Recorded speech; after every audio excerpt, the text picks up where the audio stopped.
পরমাণু চুক্তি এবং অভ্যন্তরীণ বিক্ষোভকে কেন্দ্র করে ইরান ও যুক্তরাষ্ট্রের মধ্যে উত্তেজনা এখন চরমে। যুক্তরাষ্ট্রের প্রেসিডেন্ট ডোনাল্ড ট্রাম্পের হুমকির পর মধ্যপ্রাচ্যে নৌশক্তি জোরদার করেছে ওয়াশিংটন, তবে এই হুমকির মুখে মাথা নত করতে নারাজ তেহরান।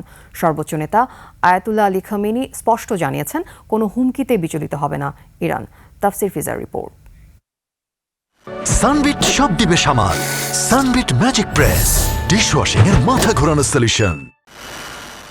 মধ্যপ্রাচ্যের উত্তাল সমুদ্র এখন যুদ্ধের রণক্ষেত্র।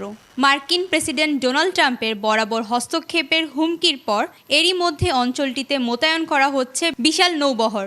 বর্তমানে মার্কিন নৌবহর, একটি বিমান বাহিনী, রণতরী এবং 6টি ডিস্ট্রয় জাহাজ অবস্থান করছে মধ্যপ্রাচ্যের কৌশলগত পয়েন্টগুলোতে।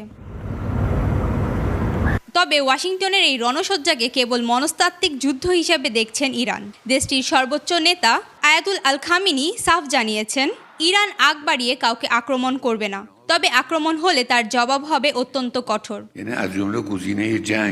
গত বছরের ডিসেম্বর থেকে শুরু হওয়া অর্থনৈতিক সংকট এখন ইসলামী প্রজাতন্ত্রের জন্য সবচেয়ে বড় রাজনৈতিক চ্যালেঞ্জ।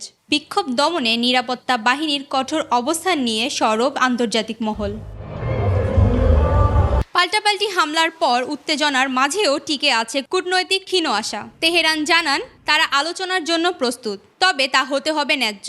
আলোচনার অজুহাতে তাদের প্রতিরক্ষা ব্যবস্থাকে দুর্বল করার কোনো সুযোগ দেওয়া হবে না। তাফসির ফিজা, নিউজ ডেস্ক, 21 টেলিভিশন।